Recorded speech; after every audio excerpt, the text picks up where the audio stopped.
guys, and welcome back to another episode of the ADH Dads. I'm your host, CJ, I'm JJ.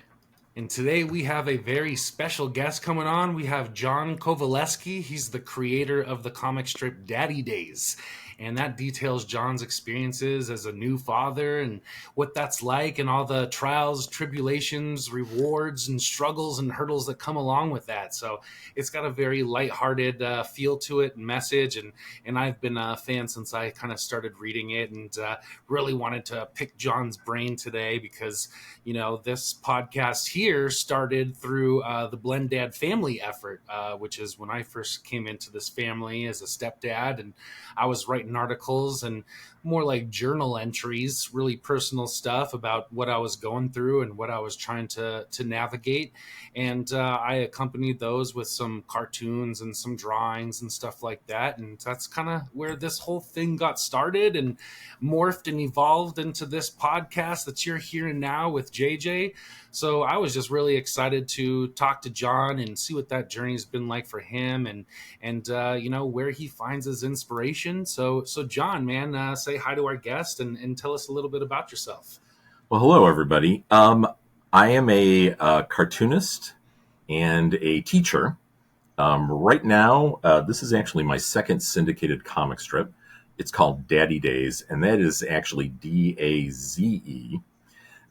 That's a little terrible pun. And it does indeed very loosely based on myself. Dad puns. Yes. Very loosely based on myself and my son when my son was an infant. And the one of the premises of the strip is that as an infant, the character that's the baby, that's named Angus. I can talk a little bit about how I got names for the characters in the strip. Talks only in the word ba, and his father, and actually everybody who is family in the strip, which includes his mom and his grandparents on the phone, can understand him. So part of it is that character, loosely based on me, talks about or translates what the kid is saying. So there's a little bit of a communication trickiness there, but it lends itself in the same way to, everything from Woodstock's scratches in Peanuts to Lassie barking and everyone around him going, Timmy's stuck in a well, or R2-D2 beeping and you know what he says. It's that kind of trope. So it adds a little bit of interesting. Guardians of the Galaxy today. Sure, yeah, completely. It's something that's been used over and over again, and in a sort of joking, hilarious way. So he talks like that. I both translate and as I. So here's one problem that I'll tell you about, is that sometimes I will just call the character me or I, because when I'm talking about him, the only time I'm talking about the strip really to another human being is usually to my son. My son is now a preteen. He is no longer an infant. And I talk to him. He reads the gags. He is very funny as well. And so when he was younger and I would talk to him about it, I would say, okay, so the dad says this and the baby's, and he says, Daddy, just say you and me. So I will oftentimes refer to the dad character as me. Although now my son, in the last, maybe he's been doing it 2 years, maybe he's even as close as 3 years, has been doing the art for the drop panels. Drop panels are on a Sunday strip. When you see, depending on how a newspaper lays it out, they may need a little bit of extra something on the left-hand side. So sometimes you'll see a panel there that's a throwaway panel that has the logo for the comic strip in it and some art. So that usually has to do with the gag in that strip. So what I'll do with my son, it took a little bit of convincing, because sometimes he would give me ideas, and he drew one out one time on a Post-it, and I actually used it, and he was like, Daddy, no, I don't want to do that. And so it took a little bit, and it was actually at his suggestion. So he now does the art for that. And so when we talk back and forth, so I'll cool. either read him the gag if I'm not done yet with it, or I will, I'll have him read it, and then we'll talk about it, and we'll talk about it back and forth. So usually, it's funny because we end up referring to the dad as me, even though he has a different name. His name is Paul in the strip. But we'll talk about the baby as not being necessarily my son when we're talking about it in this way. We'll call him Angus, which is the name of the baby. So that's one of the weird things is that I'll try not to refer to the character as me. It sounds both pretentious and like I'm unstable, which is one of the funny things that I will get comments online sometimes that, and I believe me, I've thought of this before, that it's not so much a strip about a single dad and his infant son. It is about a dad slowly going insane because he is translating what his son says, but his son is just blithering.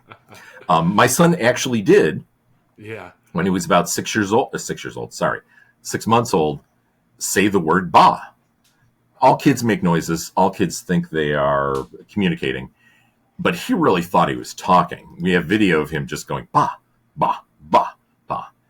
And it was hilarious. And when I, started developing the strip for syndication, I took that as something like, oh, okay, I can use this and have it be a little bit of an extra thing because, he is one of those characters, which tends to be any kid sometime in a strip who is smarter than any infant, smarter than, sometimes adults.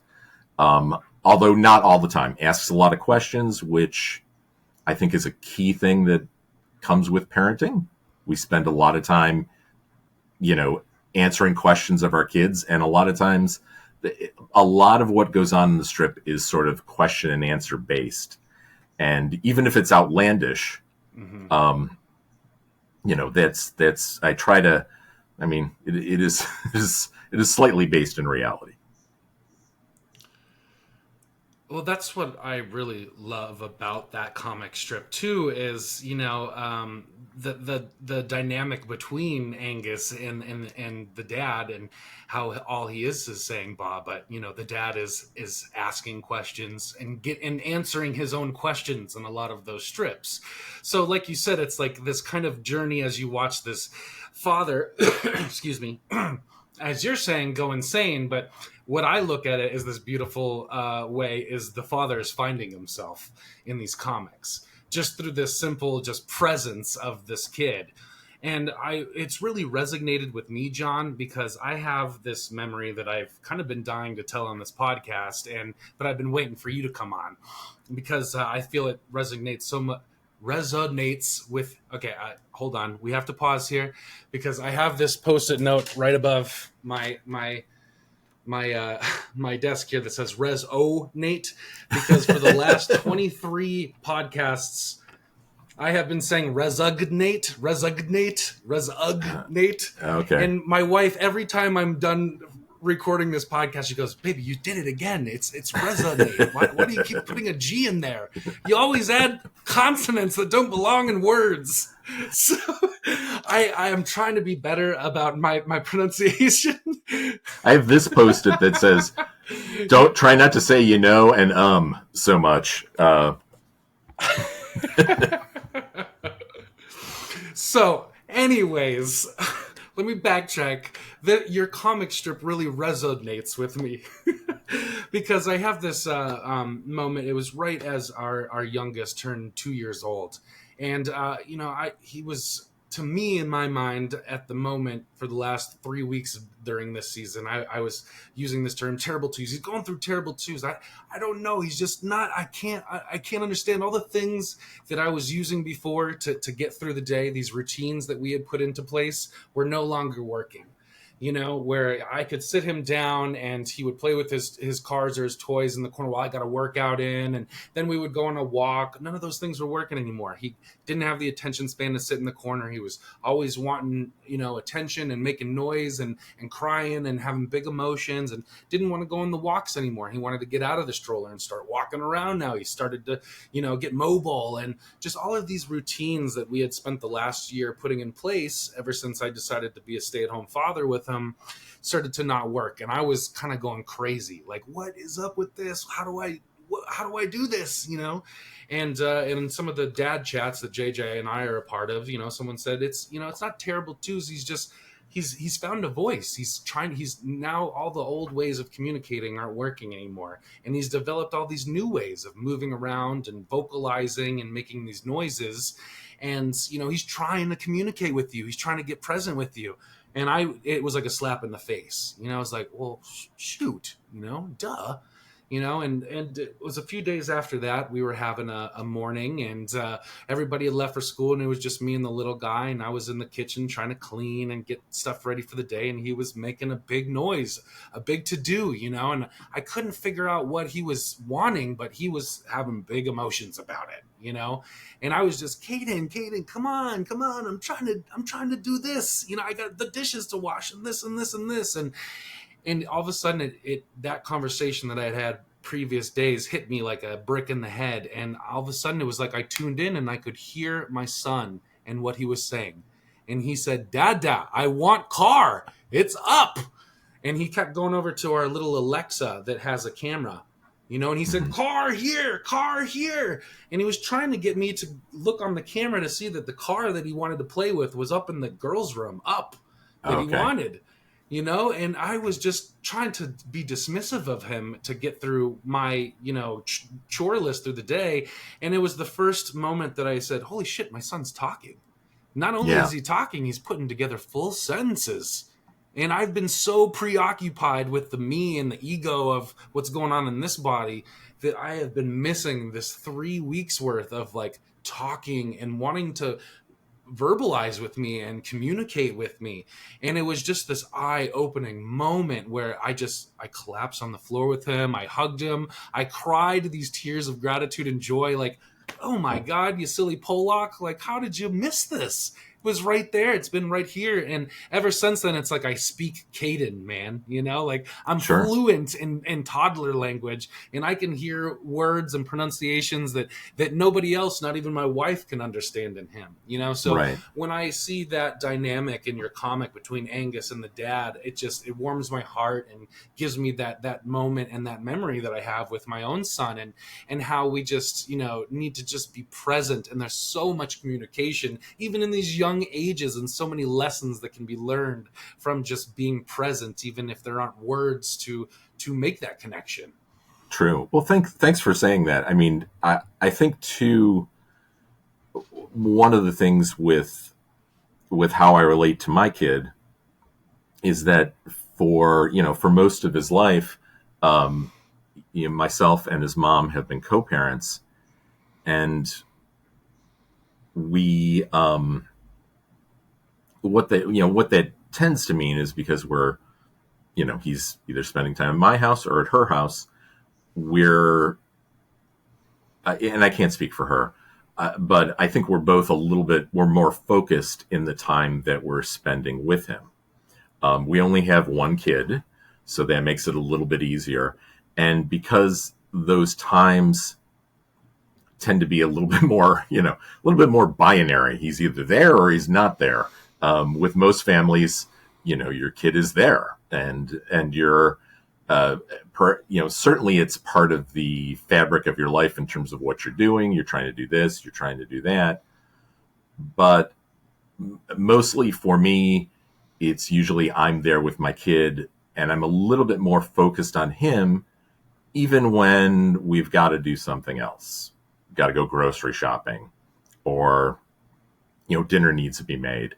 But it's a little bit more focused, and even he'll come up. I'll have him come up to my studio, and just hang out with me. Or if he's got something else he needs to do, I'll be like, come on upstairs. and hang out with me because I got to do work. Um, so it's been helpful to think about spending that kind of specific focus time with my son. I love to hear that you incorporate him and that he participates in the illustrations of that. I just think that's so rad and essential, and again, really goes back to the core message that I get of the comic strip, which is the presence and intentionality. And I've recently started writing a kids book idea with my oldest too, or with all of my kids really. And we've been working on that for like the last 3 months here. Sitting in front of the computer, and she's been learning the ins and outs of Photoshop and stuff like that. So it's been a really cool experience, and it started out of a really kind of frustrating moment again. I think that's like my journey in parenthood, is that I encounter these really like frustrating, like, oh, I gotta get through this just to do this thing. But then the lesson that I always keep coming back to and learning over and over again is, well, let's just slow down and incorporate and be present here. And there's a really great thing that we can do together here. Just like the last story that I told you of listening to my son.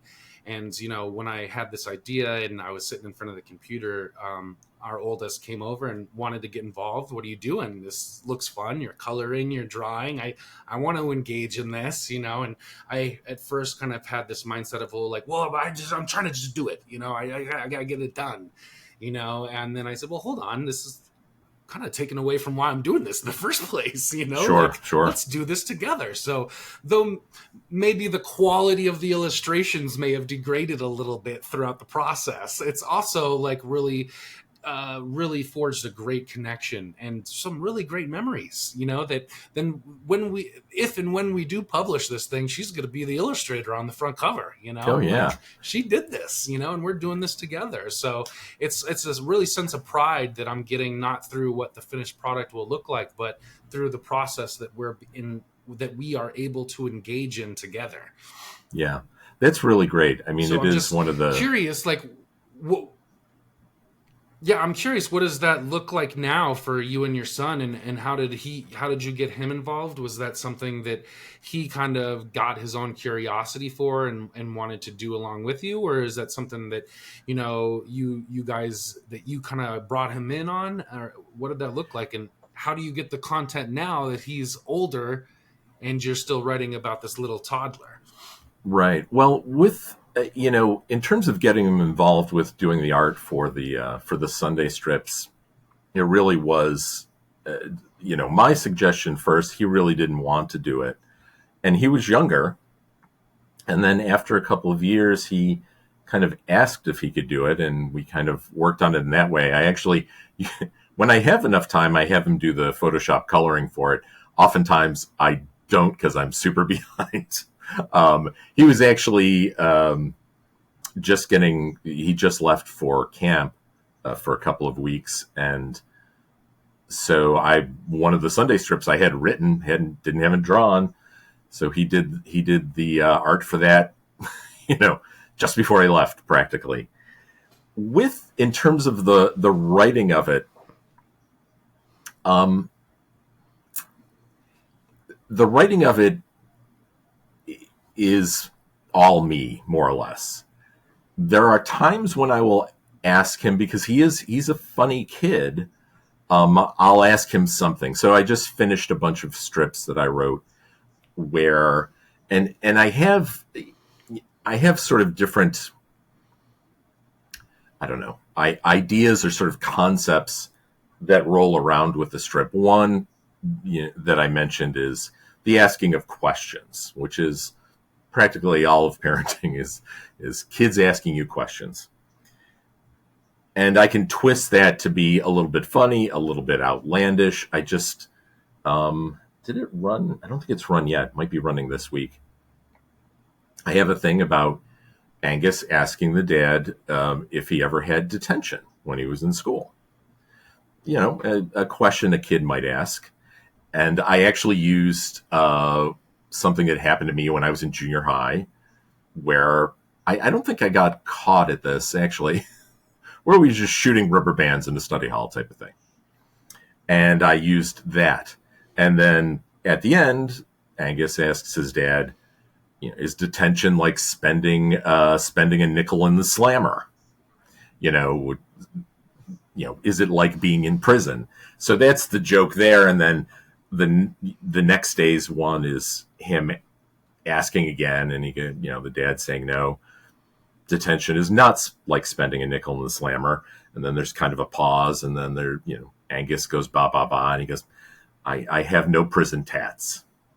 So those kind of sort of outlandish answers or questions that can be asked, just kind of twisting it a bit. So in terms of like having my son help me out, I had a whole series, maybe a week-long thing where Angus is asking, basically he wants to buy a car. And we're going through a lot of the different possibilities. So a kid will oftentimes ask, can I do this? And you might say no, you're too old, you're not old enough, blah, blah, blah. And then the kid will ask it in a slightly different way or a slightly changed subject to it. Not necessarily trying to do a workaround. Sometimes it's just curiosity. So much of this was Angus asking if he could, buy a car. And then the answer was no. And then it was, can I buy a golf cart? No. Can I buy a riding lawnmower? And those kind of things. So I did ask my son, set up the thing. I go, I need some things that would be funny. And so he did come up with golf cart, which I used as kind of a setup. But he also came up with, what if it was a 747 with no wings and all you could do is drive it around the runway? And so I actually used that. So he can be helpful in that way. But mostly it's me sort of sitting down. I try to write every day, and I would just say I try. I keep a very poor schedule in terms of being super organized. I know a lot of cartoonists who are very much so, sit down and do, and I'm bad at that. I do the work when certainly it needs to be done, and it always needs to be done. It is a daily comic strip, runs 365 days a year. And as I say, the monster always needs to be fed. You cannot not feed it.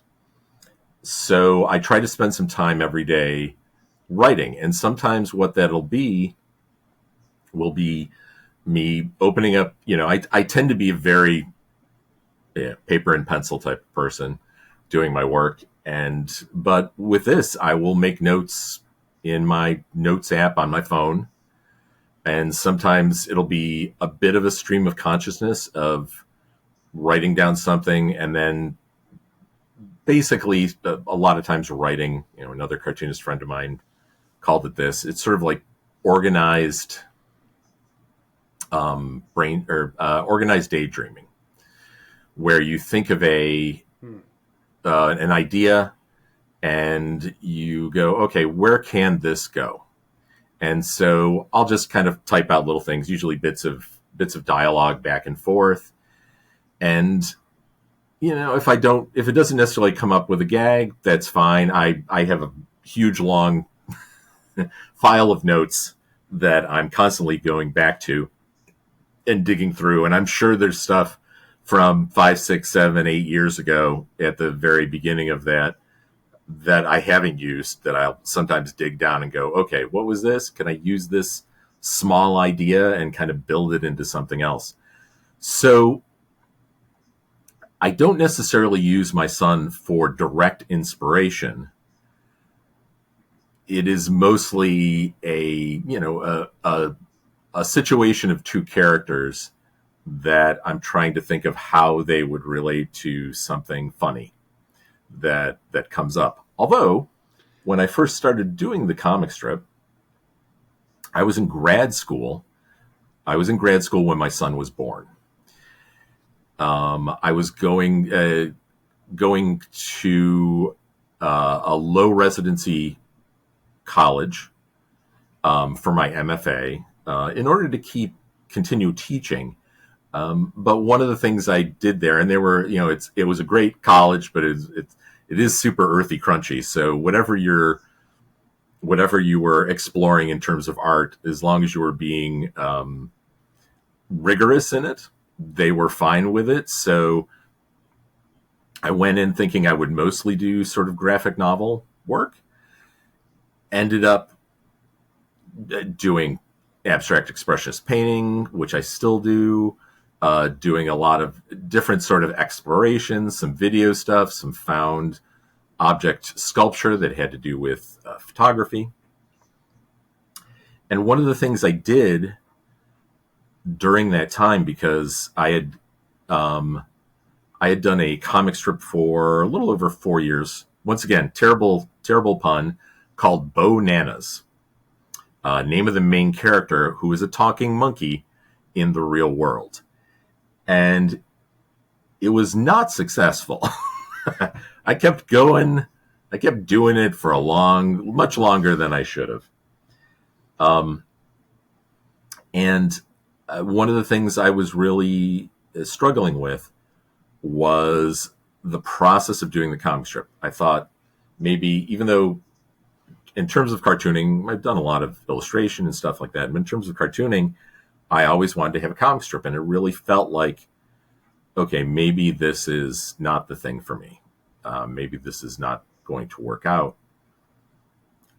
And I was really struggling with the process of drawing a comic strip, how much time it takes versus how much time it takes to write, stuff like that there. So one of the things, and that was one of the explorations I did in my MFA, but one of the ongoing projects I decided to do was a weekly comic strip that I just put put online, just basically for myself, more or less. And it was myself and my son and his mom and the experiences of the first year. And I made it completely autobiographical, including the gags, including the punchlines. They were things that actually happened. Here's one that I cannot use in regular old, you even though I'm doing a strip about a baby, kind of want to hold back on diaper humor as much as possible. But one of the things that happened completely was that, I was changing our son. He was just a baby, and it was a projectile poop. Only happened once, never saw anything like it, never saw anything like it again. It shot out of him 5 feet out of this little baby. And I yelled for his mom to come help. And, that was I'm trying to remember what the exact gag is, but it might be us discussing like how far it went. Because we did discuss this. We had definite disagreements about how far it went. Another one, just for fun, also has to do with changing. A little boy, you tend to have, if you're changing them, you can, they'll pee everywhere. My son was not like that, amazingly enough. And so I was not in the habit of covering him when he was, when I was changing him. So one time he just peed like he does. And, I put my hand underneath, and then I put both hands underneath. It doesn't help. And what I said was, when catching pee, 2 hands is just about as good as one, because it's completely useless. So that was the kind of stuff I did, and I did it for a year. So all of that was certainly inspiration for the strip, but it wasn't until years later where I was looking for new cartooning projects and really looked at it and went, okay, I could do this, fictionalize it. My son was already over a toddler, he was just a grade school kid. And using the idea of using Ba in it was kind of like, oh, okay. This can be a little bit of an extra twist in terms of the usual, parent to kid relationship. So that's, I do get inspiration from our relationship in a general way, but not so much specifically in terms of actual gags. Yeah. When you started this, why this and why this character, and why did you go that route? You said you had done something with your wife, and that was a little bit more personal. But was there some moment in that process that was like an aha of this is the direction that you wanted to go with Daddy Days, or why did you land there and decide to move in that direction? Well, I think when I was looking for some new cartooning projects, and specifically I was reaching out for syndication again. I had dusted off some old ideas. I worked up some newer ones, and this ended up being just one of the ones when you get right down to it. It was special to me, but I didn't know if it would be special to anybody else. It was interesting that, and it never happens like this, I wrote maybe about a dozen gags in rapid succession. And I was kind of amazed that I did. And I drew those up, and that was what I sent out to the syndicates at that time. At that time, I mean, there's a syndicate is basically your agent. They go out and they sell it to the newspapers. They handle all the distribution and stuff like that. They're also your editors, which you certainly need. And I having been around the biz for a while, I knew everybody at the different syndicates, so sending those out was not a big deal. And basically, the ones I sent out to, they said no. They liked it, but they said no.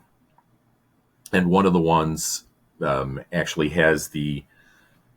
runs the website gocomics.com, and the reruns for my comic strip Bonanas have been on there for years. And they said, well, we've got another strip, whatever, with a baby. How about we could run it on Go Comics? And I was like, okay. And I knew I wasn't going to make a lot of money from it, and it was just to keep my hand in it. And I basically said, how about if I do it once a week? And they said, sure. And I said, okay. So that allowed me to kind of keep my hand in it, to play with the concept a little bit more, to bring my skills, because I was drawing in a very different way than I had before, in a much looser way. I was gradually sort of tightening it up in a way that I needed to be, but it gave me just a playground to play on, and it's always good to have a schedule. It forces you to do things. And then maybe about, I don't know, 9-10 months into it, I sent out to one of the other syndicates that I'd been in touch with before and just said, hey, you want to just look at this? And they came back and they said, yeah, let's roll with this. So that was kind of that was the trajectory of what happened. And you said that you went into college wanting to do graphic novels too. Where did that come from? Was your dad an artist at all, or did you get any art skills from him, or is that something that you kind of developed on your own? Mostly, my parents weren't aren't art people.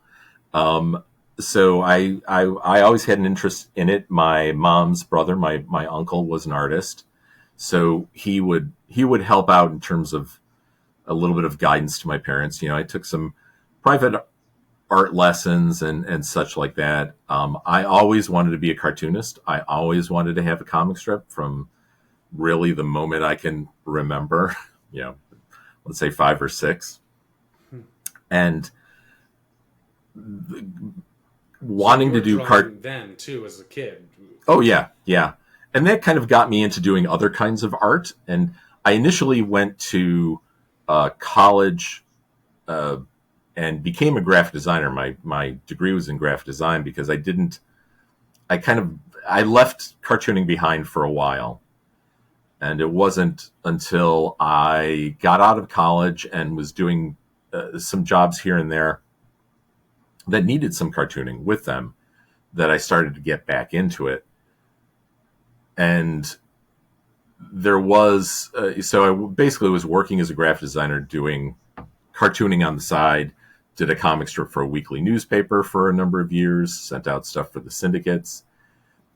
And then basically, as I was getting more and more tired of being a graphic designer, I'd been doing cartoon illustrations, started building my freelance work for that until I could get to a point where I could quit and do cartooning full time, which also included teaching. And at that time, as I am now, I'm an adjunct professor, but I was teaching specifically cartooning then. Now I teach some cartooning and primarily regular old drawing, but sometimes other things. I teach some film classes and such. So I basically built my freelance illustration business until I could quit and go full time. And then it was kind of after that I got the idea for Bonanas and put that in movement. When I didn't go back for my master's until many years after my my bachelor's degree, and was doing it at the same time we were having a kid, which was maybe not the smartest thing in terms of doing that. And also, I'm an older dad. I did not have my son until I was in my late 40s. So there's kind of a uniqueness to that, to kind of come into it with that much mileage, I guess. Was the birth of the kid the inspiration to go back and get the master's, or were you going back to get the master's and then the coming of your firstborn happened? Yeah, I'd been looking into getting my master's for a couple of years with the thought of trying to teach full time. It's very difficult to teach full time, and it became more and more evident that I would probably need to have my terminal degree to teach college. For most college, for most subjects, instructors will have their doctorate. For art, it's really only your master's. With adjunct, usually there's some wiggle room, but more and more they want more and more paper degrees behind the people who are teaching. So that was my reasoning for that. And part of it was also because I thought I had left doing a comic strip behind, that I was going to use getting my degree to work on some longer form stuff, some graphic novel type stuff. And, I ended up going to a college where I actually kind of thrived and sort of opened up what I wanted to do, had a great time, met a lot of great people who are still my friends to this day. So yeah, that was happening. That was happening in parallel, but not because of having a kid.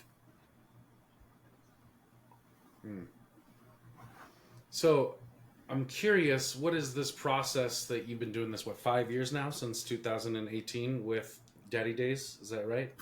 As a full-time, yeah, since syndication, I really started, yeah. I started sending it out close to 8 years ago. It started running online weekly probably about 7 years ago. So in terms of doing it daily, hard and fast schedule, it's been 5 years. And what do you feel that maybe that process has taught you about fatherhood, or maybe vice versa? What has maybe fatherhood taught you about this process and the content that you're producing here? Have you found that there maybe are some parallels, or that maybe this reciprocal kind of learning that goes along with that at all? Or what's that experience been like for you? That's a dang good question. One I'm trying to think of right now. I am not sure. Certainly. All right, let me make up some stuff. I mean, I'm not making up stuff, but uh, I think That's relating. what we do best on this podcast. I know. John. I know. Well, Right in line. When you think about it, here we go. When you think about it, parenting is definitely, you have a set of what you think is, the right way or the wrong way, or things you want to teach your kids, or even just what you need to get done during the day. But there's a lot of flexibility with that. There's a lot of creativity with that. There's a lot of doing things on the fly. You don't know how your kids are going to be. You don't know how the day is going to be. And I think doing the strip, I'm not doing the same thing every day. Charles Schulz famously said, and I'm paraphrasing this because I can't remember exactly what he said, but doing a comic strip is where you have to do the same thing every day but not repeat yourself. And parenting can be a lot like that. Everything you're going to do with your kid is going to be a little bit different every day. Being an adult, you can think to yourself, well, wash my face, brush my teeth, all the things I need to do before I go to bed can be exactly the same because they can be exactly the same. With your kid, it can be a bit of however they are being at any one time. It can be, for the long. I mean, I still do this with my son. Before we go to bed, we more or less brush our teeth together, and there'll be a bit of, and it has been this forever. A little bit of, okay, make sure you're getting everything. Make sure you're doing it for enough time.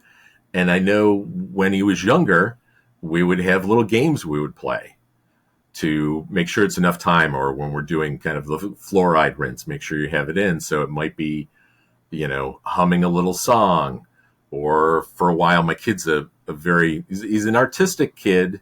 He gets his artistic side from me. He gets his musical side from his mom. He's a very, very musical kid. And for a while, he was heavily into EDM, electronic dance music.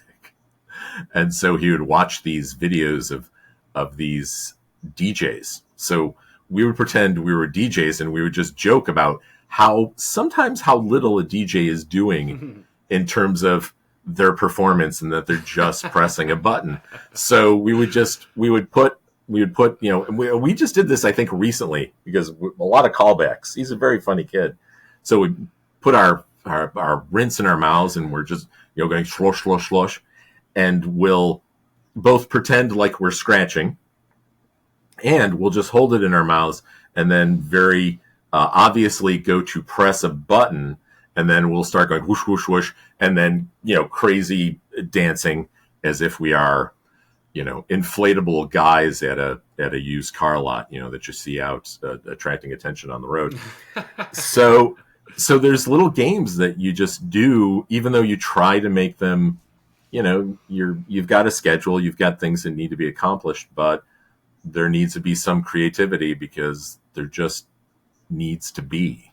I was listening to one of your old podcasts, and something that is definitely something you brought up, and I can't remember which one of you brought it up, so my apologies, about being present with your kids. And I think it can be really easy to just be trying to get so much done that you're not being with your kids. I mean, I know you were just talking about your one kid talking to you, and you needed to listen, but this was actually from a couple of episodes before that. But that's really important, and that really means that you're not going to necessarily be able to get stuff done on a schedule that you want to. And I know for me personally, with the way I tend to work, which is a very loose schedule, that can definitely impact that, because I tend to not be very structured. I tend to work a lot. I tend not to be somebody who draws quickly or writes quickly. For as simple as my style is, you'd think, God, I'm surprised he isn't doing that while he's brushing his teeth. that it shouldn't take him any time at all, but somehow it all takes me a ton of time. So I find myself working a lot and at odd times, and that can mean that can get really impacted having a kid, and I need to be patient about that. So it's a tough thing. Well, I really liked what you said there. I think that really goes hand in hand with what JJ and I talk a lot about here with neurodiverse kids too. My kid's got autism, and JJ is got ADHD, and we both have adult ADHD. So a lot of neurodivergence going on here, and I think really like what the secret is to like navigating that with grace is just what you said. It's kind of like doing the same thing every day, but a little bit different. And with neurodiverse kids, the implementation of like routine and schedule is like vitally of the utmost importance, but also having the kind of impromptu improvisation or the ability to adapt to be creative with that routine and not make it the same monotonous thing day after day, but to bring a little bit of spice and life to it and to change it so it still feels new and different, even though that it may be based in a structure or routine that helps us navigate the four-letter word of responsibility throughout our day. So I really like Sure. that, man. I thought that was like a really cool kind of bring it home message and go hand in hand with what we talk about on the episodes here. And we've have another episode here where we're 47 minutes in and JJ hasn't said a word. I've done all the talking. He's just hiding out. He's hiding out in Cohen's room by the dinosaur sheets as Cohen is, I'm sure, running around making messes and throwing flour all up in the other room. So I hope that JJ at least enjoyed our conversation today as he hides out in his kid's room. I tend to be a person who can talk a lot, having taught, having taught for years, you get used to just kind of yammering on, which I feel sometimes I do. So sorry about that. I appreciate the idea of you mentioned callbacks in your relationship with your kids, and we talk about neurodivergence and predictability and stuff. And one thing that I think our kids find great comfort in is that presence, that bringing back something that occurred that was of connection between the two of you in some form. And even if the comic that you create is taking moments from real life, I imagine a lot of that is something that you share, more personally between the two of you, which is in itself a callback to a positive experience between the two of you, which creates that that closer bond. So callbacks to me in real life with our kids, and like my kiddo who does want structure but also wants a little variability in his everyday life, really appreciates that awareness in his father that I am paying attention, even though right now, like, yeah, Colton says, I don't know exactly what he's doing in the other room, guys. Yeah, you're gonna find a mess out there, man. You're gonna go out there and you're gonna. I'll tell you this. These are the moments, man, where it's too quiet for too long that you go out there and you go, uh-oh. Well, John, I do have a question for you. Sure. Oh, go ahead.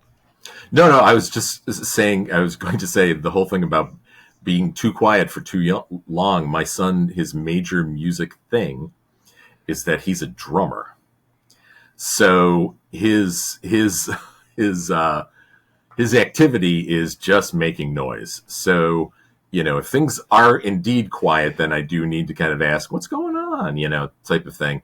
And just very, very briefly, it's kind of like a GPS. It's like an auditory GPS. It is. And you know and exactly what he's doing at all times. When it gets quiet is when you got to watch out.